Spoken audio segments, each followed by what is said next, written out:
Hello and welcome friends, sports 9 में आपका स्वागत है। आईपीएल के बीच एक बड़ी खबर आ रही है मैदान से। टीम इंडिया के रेगुलर कैप्टन रोहित शर्मा, उन्होंने टेस्ट क्रिकेट को जो है वो अलविदा कह दिया है। सोशल मीडिया के जरिए उन्होंने ये जानकारी दी। सबसे पहले ब्रेकिंग न्यूज आपकी स्क्रीन पर दिखाते हैं किस तरीके से जो है एकदम से आईपीएल के बीच में ये ऐलान हुआ है, क्योंकि इंग्लैंड सीरीज के लिए सरगर्मियां तेज हो गई थी। रोहित शर्मा ने टेस्ट मैचेस से संन्यास ले लिया है, यानी अब वो टेस्ट मैचेस नहीं खेलेंगे। 11 साल का उनका करियर रहा और उसको उन्होंने विराम दे दिया है। सोशल मीडिया पर उन्होंने जो है इंस्टाग्राम पर अपनी एक स्टोरी लगाई, जिसके जरिए ये उन्होंने इंफॉर्मेशन दी। एक छोटा सा नोट भी लिखा, वो भी आपको बता देंगे। टोटल 67 मैचेस में उन्होंने टीम इंडिया के लिए मैचेस खेले और 4301 रन जो है उनके बल्ले से यहां पर निकले हैं। 24 मैचेस में उन्होंने कैप्टेंसी की, जिसमें 12 में भारत को जीत मिली थी। मगर पिछले कुछ समय से, वैसे तो बहुत ज़्यादा समय नहीं हुआ उनको टेस्ट मैचेस में कप्तानी संभाले हुए, मगर पिछले कुछ सीरीज से मैं कहूं तो उनका प्रदर्शन अच्छा नहीं हो रहा था। कैप्टन जो है वो सामने से लीड करता हुआ अच्छा लगता है, वो सामने से लीड नहीं कर पा रहे थे। हालात ये थे कि बॉर्डर गावस्कर ट्रॉफी के आखिरी मैच में उनको स्टूड आउट, बहुत लोगों ने कम सुना होगा, ठीक है, वो स्टूड आउट होना पड़ा कि भाई मैं बैठ जाता हूं, किसी और को मौका देता हूं, मेरा बल्ला उस तरीके से नहीं बोल रहा है। अब आईपीएल के बाद इंग्लैंड सीरीज है, 5 मैचों की टेस्ट सीरीज है, बड़ी सीरीज है वो, उसकी सरगर्मियां तेज हो गई थी, उसकी टीम चुनी जानी थी, तो अंदर खाने बातचीत चल रही होगी।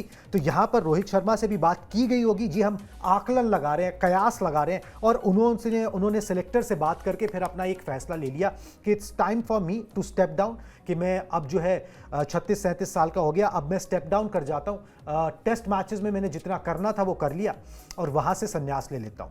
अब इसको दो तरीके से सर देखा जा रहा है। एक ये कि भाई रोहित शर्मा ने संन्यास ले लिया, लोग दुखी हैं, उनके फैन फॉलोइंग बहुत ज़्यादा है, विराट कोहली, रोहित शर्मा की बड़े प्लेयर्स हैं। दूसरा ये कि अच्छी बात उन्होंने ये बोली, कंफर्म कर दिया कि भाई मैं वनडे फॉर्मेट जो है वो खेलता रहूंगा, मगर मैदान पर जो है अभी दिखाई दूंगा। शायद अगले वर्ल्ड कप तक, जो ओडीआई वर्ल्ड कप होगा, तब तक वो खेलते रहेंगे। मगर टेस्ट मैचेस से संन्यास लेना, आप किस तरीके से देख रहे हैं उसको? बिल्कुल, मुझे लगता है शायद जैसा आपने कहा ना कि रन्स नहीं बन रहे थे, ये कड़वी सच्चाई है। अब एक खिलाड़ी के तौर पर अगर आप टीम में कहीं पर छिप भी सकते हैं कुछ समय तक, लेकिन अगर आप कप्तान हैं और अगर आप सलामी बल्लेबाज हैं और अगर आपसे रन नहीं बन रहे हैं, आपने जैसा बताया कि एक सीरीज में, एक मैच में उनको खुद को बाहर बिठाना पड़ा, या वो पूरे सर्कमस्टेंसेस को याद कीजिए, अगर ऑस्ट्रेलिया के उनके स्कोर याद कर लीजिए, 18 run, 11 run, 3 run, 6 run, 10 run, इस तरह के स्कोर हैं। और ऐसा लगा कई मैचेस में, मुझे याद है, जहां पर आउट तो वो एक बार हुए, लेकिन ऐसा लगा कि उस आउट होने से पहले वो 10 बार और आउट हुए, क्योंकि वो थे नहीं वहां पर। बिल्कुल। तो ऐसे वक्त में एक खिलाड़ी के तौर पर शायद खुद को छिपाना आसान होता है, कप्तान के लिए छिपाना मुश्किल होता है। बिल्कुल। अच्छी बात यह है, सकारात्मक बात यह है, पॉजिटिव बात यह है कि किसी संशय में नहीं रखा। ऐसे समय में संन्यास का ऐलान किया है टेस्ट क्रिकेट से, जब आपका वर्ल्ड टेस्ट चैंपियनशिप का अगला साइकिल शुरू हो रहा है। पहले 2 साइकिल इंडिया ने फाइनल खेला था। इस बार फाइनल ना खेलना भी उसके लिए एक बड़ा झटका है, वरना भारतीय टीम अगर वनडे में बहुत अच्छा कर रही है, अगर T20 में बहुत अच्छा कर रही है, तो आप उससे एक्सपेक्ट करते हैं कि वो टेस्ट में भी अच्छा करे। लेकिन टेस्ट में क्या हाथ आया है, ऑस्ट्रेलिया में जो हुआ, 1 दशक के बाद हम बॉर्डर गावस्कर ट्रॉफी हारे, और उससे पहले हम न्यूजीलैंड से अपने घर में हार गए, पूरी भारत की जो टेस्ट हिस्ट्री है उसमें पहली बार। तो ये सारे वो बड़े सदमे हैं, बड़े झटके हैं, जो बतौर कप्तान उनको हाल फिलहाल के दिनों में लगे हैं। और इसलिए मुझे लगता है कि अब उन्होंने लालच नहीं किया। उनको लग गया कि नहीं, हो गया मेरा टेस्ट क्रिकेट, जिस तरह का कमिटमेंट चाहता है, जिस तरह की फिटनेस चाहता है, जिस तरह की फॉर्म चाहता है, जिस तरह की कंसिस्टेंसी चाहता है, वो शायद देने में मैं अब असमर्थ हूं। अच्छा है, मैं हट जाता हूं, ताकि जब नया साइकिल शुरू हो तो वहां पर इस जिम्मेदारी को कोई और निभाए। और कम से कम ये ना लगे जो धोनी के साथ हुआ, जो आईपीएल में आप देख रहे हैं, धोनी को जिस तरह से आर अश्विन को उन्होंने अपने से पहले बल्लेबाजी करने के लिए भेजा, तो कोई तो मजबूरी रही होगी। वो मजबूरी नहीं हुई रोहित शर्मा के लिए। इसलिए personally as a cricket fan, as a cricket journalist, as a Rohit Sharma fan, मुझे लगता है सही किया, बिल्कुल सही किया। बिल्कुल जी। 2022 में विराट कोहली से उन्होंने ये बागडोर संभाली थी, और उस समय भी बड़ी मुश्किल हालात थी, ठीक है, क्योंकि विराट कोहली ने अचानक से छोड़ दी थी, विवाद हुआ था सौरव गांगुली से कुछ करके, तो उन्होंने छोड़ दी थी और उस समय उन्होंने बागडोर संभाली थी। मगर पिछले 1 साल से जो है ना वो बल्ला नहीं चल रहा था। मैं आंकड़े बता देता हूं। साल 2024 में रोहित ने 14 टेस्ट मैच खेले, जिसमें उनकी बल्लेबाजी का औसत 24 का रहा, और इस दौरान उन्होंने 619 रन बढ़ाए। ये बड़ी बात है कि पिछले 15 टेस्ट पारियों में इस खिलाड़ी ने सिर्फ 1 अर्धशतक लगाया है, ठीक है, सिर्फ 1 अर्धशतक। तो भाई 10 बार वो दहाई का आंकड़ा नहीं पार कर पाए। तब जब परफॉर्मेंस नहीं आ रही है तो अपने आप को ढोने का, टीम के ऊपर एक बोझ बन जाने का, एक कप्तान जिसने अभी थोड़े टाइम पहले आपको वर्ल्ड कप जिताया, अभी आप चैंपियंस ट्रॉफी जीते हो, अगर वो एक फॉर्मेट के अंदर अपने आप को ढोता हुआ नजर आए, टीम के ऊपर बोझ बनता हुआ नजर आए, तो ना तो उस कप्तान के लिए अच्छा है, ना उस टीम के लिए अच्छा है। और ये टीम उस तरीके की है जो एम्स फॉर द स्काई, जैसे अभी सर बता रहे थे कि भाई 2 बार जो है WTC का फाइनल खेला, इस बार अब आप नहीं खेल पाए हो, अब आप नहीं चाहते कि भाई दोबारा ऐसा हो। अगर रोहित शर्मा चाह लेते या बोल देते कि भाई मैं अभी कंटिन्यू करना चाहता हूं, तो सर मुझे तो नहीं लगता कि कोई सेलेक्टर या कोई BCCI का अधिकारी उनको ये कह देता कि आप कंटिन्यू नहीं कर सकते हो। बिल्कुल नहीं कह सकता था। और आप देखें अब सारी कड़ियों को अगर आप समेटें, रोहित शर्मा इस IPL में भी इंपैक्ट प्लेयर की तरफ से कई मैचेस में खेले हैं, तो अगर एक खिलाड़ी और इंपैक्ट प्लेयर आप क्यों खिलाते हैं? मतलब इसके एक बार बल्लेबाजी कर ले, फील्डिंग अच्छी है नहीं या फिर फिट नहीं है पूरी तरीके से। तो यानी ये आपके लिए बहुत बड़ा मैसेज था कि हम अब रोहित शर्मा को लेकर बहुत सिलेक्टिव हो सकते हैं, बहुत चूजी हो सकते हैं कि वो क्या कर सकते हैं, क्या नहीं कर सकते हैं। वनडे वर्ल्ड कप अभी दूर है, सिर्फ एक फॉर्मेट में अपने आप को सीमित करेंगे तो निश्चित तौर पर करियर थोड़ा लंबा खिंच जाएगा, और साथ ही साथ वो जो कसक होगी कि मेरे पास वनडे क्रिकेट की ट्रॉफी नहीं है वर्ल्ड कप की। भाई आपको उन्होंने T20 वर्ल्ड कप जीत के दे दिया, आपको उन्होंने चैंपियंस ट्रॉफी जीत कर दे दी, और सब कुछ इतनी जल्दी जल्दी करके दिया है। मतलब एक साल के अंतराल में ICC के 3 टूर्नामेंट के फाइनल में आप पहुंचते हैं और 2 बार आप चैंपियन बनते हैं। तो ये दिखाता है कि लिमिटेड ओवर्स में वो किस तरह के कप्तान हैं, किस तरह के खिलाड़ी हैं, किस तरह के लीडर हैं। तो अगर वहां पर भी आपको समस्या आ रही है कि आपको IPL 4 ओवर में आप इंपैक्ट प्लेयर खेल रहे हैं, तो फिर यह संकेत है कि आपको अपने आप को अब वो समय चाहिए अपने फिटनेस के लिए, अपनी फॉर्म के लिए, जो शायद आपको एक फॉर्मेट छोड़ के ही मिलेगा। और वो फॉर्मेट जब छोड़ना ही है तो फिर टेस्ट मैच ही छोड़ना पड़ेगा, क्योंकि कमिटमेंट सबसे ज्यादा टेस्ट क्रिकेट मांगता है। चलिए सर, इसके पहले कि हम आगे की बात करें ना, एक बार बयान दिखा देते हैं कि भाई रोहित शर्मा ने आखिर बोला क्या। वैसे तो उन्होंने इंग्लिश में स्टोरी डाली थी सोशल मीडिया पर, मगर हम उसका हिंदी करके अनुवाद करके जो है आपको दिखा देते हैं कि भाई उन्होंने एक्चुअली बोला कि ज्यादा कोई यहाँ पर लंबा चौड़ा पोस्ट नहीं लिखा, उन्होंने छोटी सी बात कही और उसमें बता दिया कि भाई जो मैं अब टेस्ट क्रिकेट जो है आगे नहीं खेलूंगा। ये आ गया जी बयान। सभी को हेलो, मैं आपको ये बताना चाहता हूं कि मैं टेस्ट क्रिकेट से रिटायर हो रहा हूं। सफेद कपड़ों में देश का प्रतिनिधित्व करना बेहद सम्मान की बात रही। आप लोगों ने इतने सालों तक मुझे प्यार और सपोर्ट दिया, उसके लिए शुक्रिया। मैं वनडे फॉर्मेट में खेलना जारी रखूंगा। तो ये रोहित शर्मा का बयान था, शॉर्ट एंड स्वीट। उन्होंने भैया अपना इंफॉर्मेशन जो है ना वो पहुंचा दी। सर अब ये तो समझ में आ गया कि भाई उन्होंने ये क्यों किया, क्योंकि बल्ला नहीं चल रहा था। मगर शायद इसके पीछे ये भी एक वजह हो सकती है कि भाई एक खिलाड़ी जो है ना वो हाई पे जाना चाहता है, वो लो पे नहीं जाना चाहता, वो रगड़ता गिरता पड़ता नहीं जाना चाहता। आप 5 टेस्ट मैचेस की 10 पारियों में अगर फिर उसी तरीके से फ्लॉप होते रहे, टीम हारती रही, तो आपकी उस ख्याति जो आपने पिछले दिनों आपके कप्तानी में टीम ने अर्न की है, जो आपको रिस्पेक्ट मिली है इस last phase of your career में, आप नहीं चाहते कि वो रिस्पेक्ट कहीं ना कहीं आप लूज कर दो और उसके बाद एक हारे हुए कप्तान की तरह जो है ना वो जाओ। इससे पहले ये है कि भाई अभी एक नया साइकिल भी शुरू हो रहा है, जैसे आपने बताया, जो भी कप्तान बनेगा उसको 2 साल का पूरा टेन्योर मिलेगा कि भाई वो टीम को अपने हिसाब से चलाए और WTC के फाइनल जीतने के लिए यहाँ पर कोशिश करे। तो एक तो ये था कि भाई किसी को चांस देते हैं, अब मेरा हो गया। दूसरा ये कि भाई मैंने एक रुतबा कमाया एज ए कप्तान, वो रुतबा भी ना थ्रेटन हो जाएगा अगर मैं अपने आप को प्रोलॉन्ग करता रहा तो। बिल्कुल बिल्कुल बिल्कुल सही बात है। और आप ये देखें कि वो सवाल उठने शुरू हो गए थे। मतलब आप अगर देखें पूरी की पूरी ऑस्ट्रेलिया सीरीज को याद करें या उससे पहले आप न्यूजीलैंड सीरीज को याद करें, कितनी तरह के विवादों को जन्म दिया गया और मीडिया के खास सेक्शन ने जिसको बड़ी दिलचस्पी रहती है इस तरह से नमक मिर्च लगाकर बताने में, खिलाड़ियों में फूट डालने से लेकर और दुनिया भर के नियम कानून बता दिए गए। क्यों? क्योंकि टीम हार रही थी और रोहित शर्मा अच्छा नहीं कर रहे थे। लेकिन वही रोहित शर्मा आपको फिर T20 वर्ल्ड कप भी जीत के देते हैं, वही जब चैंपियंस ट्रॉफी जीत कर देते हैं, तो आपको लगता है कि यार ये इस खिलाड़ी में दम तो है, इस खिलाड़ी में, इस कप्तान में दम तो है। 5-5 IPL ट्रॉफी है उनके पास। तो वो आप उनके कप्तानी पर कोई भी खिलाड़ी, और हम लोग याद कीजिए लगातार बात करते थे कि आज से 15 साल 20 साल पहले जब करियर शुरू हुआ तो विराट कोहली और रोहित शर्मा एक साथ चले। बिल्कुल। एक साथ चलने के बाद दोनों के सफर को अगर आप आज एनालिसिस करेंगे तो आप पाएंगे कि as a batsman Virat Kohli बहुत आगे निकल गए, शतकों की संख्या से लेकर रिकॉर्ड से लेकर।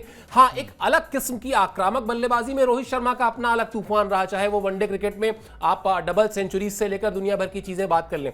तो वहां पर रोहित शर्मा ने अपनी लकीर जो है खींची अपनी कप्तानी से, उन्होंने अपनी लकीर को लंबा किया कप्तानी में अपनी कामयाबियों से। तो इसलिए भी शायद ये सही समय मैंने कहा, या बाकी भी लोग कहेंगे, और मुझे लगता है शायद ऑपरेशन सिंदूर चल रहा जी। है, पूरी दुनिया में इस वक्त इसकी चर्चा है। राइट। आज भारत में आप जानते हैं कि अगर किसी और दिन रोहित शर्मा ने संन्यास लिया होता तो शायद उस पर ज्यादा बात होती। हाँ, और मुझे लगता है कि शायद ये टाइमिंग भी उन्होंने इसीलिए ऐसी चुनी होगी कि जहां पर बहुत ज्यादा इस पर चर्चा ना हो।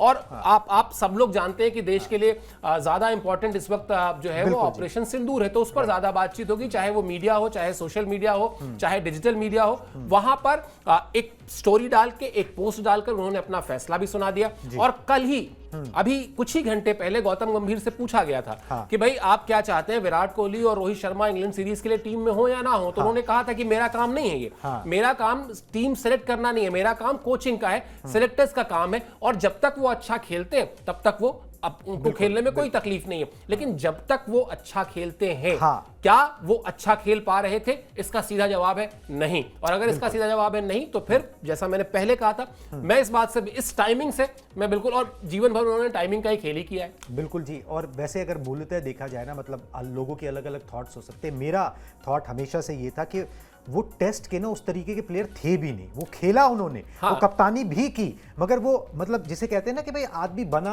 शॉर्टर फॉर्मेट के लिए होता है, वाइट बॉल क्रिकेट के लिए होता है, तो वो वाइट बॉल क्रिकेट के लिए बने थे, वो बड़े रेड बॉल क्रिकेट के लिए नहीं बने हुए थे।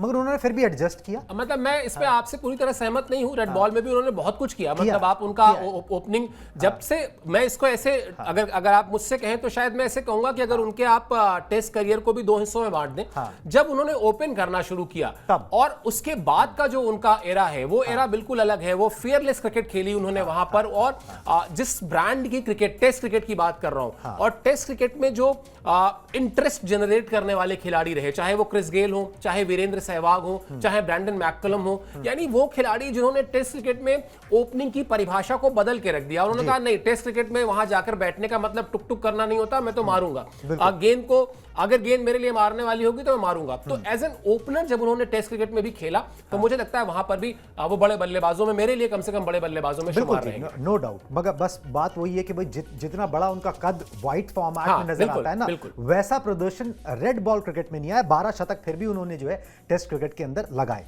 चलिए जी, एक सीधा जवाब सर आपने दे दिया कि भाई परफॉर्मेंस नहीं हो रही थी, बिल्कुल सही बात है। अब एक मुश्किल सवाल पे आ जाते हैं। अब ये मुश्किल सवाल सेलेक्टर्स के सामने भी है, कोच के सामने भी है, टीम के सामने भी है, और इंडिया में डिबेट के सामने भी है। अब वो डिबेट चलिए, अभी तो एक नेक्स्ट कैप्टन कौन, नेक्स्ट कैप्टन कौन किसको बनाओ। अब आप रिस्क किसको लोगे? जसप्रीत बुमराह खुलेआम ओपनली बोल चुके हैं कि वो कप्तानी करना चाहते हैं। वो बोलते हैं भैया मैं खुद का सबसे बेस्ट कप्तान हूं, मगर उनके साथ फिटनेस की समस्या है, बहुत बड़ी समस्या है। और सिलेक्टर्स इस तरह का इंडिकेशन दे चुके हैं कि उनको तो वाइस कैप्टन भी नहीं बनाएंगे। एग्जैक्ट। मतलब इसलिए सिर्फ क्योंकि वो 5 मैचेस की सीरीज में 5 मैचेस के लिए शायद ही अवेलेबल हो पाए आपको। और आपको जब पता है कि आपके पास है तो हीरा, इसमें कोई डाउट नहीं है, लेकिन आप उस हीरे की चमक जो है हमेशा आपके पास नहीं रहने वाली। आप उसको हमेशा लेके फ्लॉन्ट नहीं कर सकते हैं, आप उसकी चमक पर हमेशा इतरा नहीं सकते हैं। तो आप फिर संभवतः उस दूसरे सेकंड पॉसिबल ऑप्शन पर जाएंगे, या सेकंड पॉसिबल बेस्ट ऑप्शन पर जाएंगे जिसकी चमक थोड़ी कम हो, लेकिन वो आपके लिए 5 के 5 मैचेस में रहे। जो अगर आपने पहले टेस्ट मैच के लिए कोई स्ट्रैटेजी बनाई, मान लेते हैं, और मान लेते हैं कि वो काम नहीं कर पाई, तो आपके पास वो अवेलेबल हो कि दूसरे के लिए वो कुछ नई रणनीति बनाए, कुछ नया सोचे, कुछ नया थॉट प्रोसेस हो। तो इसलिए मुझे लगता है कि ये डिबेट बड़ी होगी। और मुझे लगता है कि शायद रोहित शर्मा जिस तरह के खिलाड़ी रहे हैं और जिस तरह से इंडियन क्रिकेट में उन्होंने कंट्रीब्यूट किया है, विराट कोहली अभी हैं इस टीम में, इन लोगों से बातचीत होगी, और इन लोगों से बातचीत के बाद फिर शायद ये जो आईपीएल में कुछ यंगस्टर्स को पिछले कुछ समय में आपने देखा होगा कि कप्तानी दी गई, वो इसीलिए दी गई थी कि उनकी लीडरशिप स्किल को टेस्ट किया जाए कि क्या उनको दिया जा सकता है। कुछ समय के लिए केएल राहुल भी अच्छा विकल्प हो सकते हैं, लेकिन अभी आप इस पे कुछ कह नहीं सकते। बिल्कुल, मैं थोड़ा सा आपको बता देता हूं ताकि आपको भी समझ में आए कि कितना मुश्किल डिसीजन है। अब नंबर 1 कंटेंडर शुभमन गिल, बिल्कुल उनकी टेस्ट मैचेस में जगह पूरी तरह से नहीं बनती है। व्हाइट बॉल में वो अच्छा कर रहे हैं, वहां पे उनको वाइस कैप्टन बनाया गया, बहुत बढ़िया उनका प्रदर्शन रहा, मगर रेड बॉल क्रिकेट के अंदर वो चीज रेप्लिकेट नहीं कर पाए अभी तक। ऋषभ पंत एक ऑप्शन हो सकते हैं, मगर उनका खुद का हालिया फॉर्म अभी बहुत ज्यादा खराब चल रहा है। श्रेयस अय्यर एक ऑप्शन हो सकते हैं, मगर श्रेयस अय्यर की तो पहले टेस्ट टीम में जगह ही नहीं है, अभी तो वो टेस्ट टीम का हिस्सा नहीं है। केएल राहुल हो सकते हैं, मगर केएल राहुल को हमने देखा है कि भाई वो मानसिक तौर पर, कई लोग ये बातें कहते हैं कि भाई उतने स्ट्रांग नहीं है। तो भाई आपके पास फिर ऑप्शन है क्या? मतलब किसको आप लेके आओगे, किस पे भरोसा जताओगे? And you can't go back to Virat Kohli का एरा ना, कि अब विराट कोहली को आप बोलो, वो फिर फॉरवर्ड लुकिंग नहीं रहेगा। तो ये थोड़ा सा पेच फंसेगा। आप किस एक ऐसे शख्स को जो जिसके पास एक विजन हो और जिसके पास उतनी मेहनत करने की क्षमता हो, वो करना चाहता हो, ठीक है, तो वो एक चीज ढूंढना ना, और किसी खिलाड़ी से बात करके ही वो किया जा सकता है, वो ऐसे रैंडमली फैसला नहीं लिया जा सकता। और इसके अलावा कुणाल, इसमें एक चीज मैं और जोड़ना चाहूंगा कि वो नाम ऐसा होना चाहिए जो आपको वर्ल्ड टेस्ट चैंपियनशिप के इस साइकिल में अंत तक लेकर जाए। जी। आप ये नहीं कह सकते, अगर रोहित शर्मा, जैसा आपने बीच में शो में कहा कि अगर वो कहते कि नहीं मुझे भी 1 साल और खेलना है, हाँ। तो उन्हें कोई रोक नहीं कोई सकता नहीं था। रोक सकता। लेकिन उन्होंने कहा कि नहीं, एक नया सफर शुरू हो, एक नया चैप्टर शुरू हो, उससे पहले मैं अपने आप को अलग कर लेता हूं, ताकि आपके पास पूरी आजादी रहे कि आप इस नए सीजन को लेकर, इस नए चैंपियनशिप को लेकर नए तरीके से सोच सकें। इसका दूसरा पहलू यह भी है कि फिर आपको कप्तान ऐसा चुनना पड़ेगा। अब सिलेक्टर्स का यहां पर सरदर्द है कि वो किस खिलाड़ी पर भरोसा करते हैं, हाँ। उससे किस तरह की कम्युनिकेशन करते हैं, क्योंकि अब आप ये नहीं कह सकते कि हमने 1 साल के लिए मेकशिफ्ट बना दिया जी इसको, हाँ। और वो दूसरे खिलाड़ी को फिर वो थोड़ा थोड़ा पास ऑन करेगा ना। अब आपको एक ऐसा कप्तान बनाना पड़ेगा। आप कहां से लाएंगे? इन्हीं सारे 4-5 नाम जो आपने बताए, इनमें से कोई नाम लेकर आएंगे, या फिर आप किसी ऐसे खिलाड़ी के पास जाएंगे जिसका क्रिकेट कम से कम अभी आप देखते हैं कि 3 साल वो और खेलेगा, क्योंकि अब आपको इस साइकिल में जिसको भी कप्तान बनाना है, उस पर आपको पूरे समय तक कप्तानी देनी होगी, बिल्कुल, वरना बैक फिर करना रोहित शर्मा के हाँ। इस फैसले का कोई फायदा नहीं है। बिल्कुल जी, बैक करना पड़ेगा और उस खिलाड़ी को मौका देना पड़ेगा, एक लॉन्ग रन देना पड़ेगा। एक ऑटोमेटिकली लॉन्ग रन तो ये है कि भाई 2 साल का WTC साइकिल होता है, तो जिस पर भी आप भरोसा जताएंगे, जो भी इस जिम्मेदारी को लेने को तैयार होगा, आपको उसको 2 साल देने पड़ेंगे और फिर उसके साथ स्टिक रहना पड़ेगा। अब उस 2 साल के लिए आप किसके ऊपर जो है दाव लगाओगे, किसके ऊपर रिस्क लोगे, या जिससे भी आप कम्युनिकेशन करोगे, वो एक अलग मैटर है, उसका डिस्कशन जो है अलग होगा। मगर अच्छी बात ये कि अभी वक्त है, IPL का फाइनल मेरे ख्याल से 25 तारीख को है, बिल्कुल। अगले महीने की 20 तारीख से सीरीज जो है वो शुरू है, तो आपके पास वक्त है मंथन करने का, चिंतन करने का, बातचीत करने का, और फिर किसी एक नाम पर पहुंचने का कि भाई ये बंदा जो है अब आगे जो है वो टेस्ट मैचेस की राह इसके साथ जो है वो देखी जाएगी। इस खबर पर, इसके फॉलोअप पर हमारी नजर बनी रहेगी, आपको इन्फॉर्म करते रहेंगे। अभी हम दोनों को दीजिए इजाजत, टाटा बाय बाय।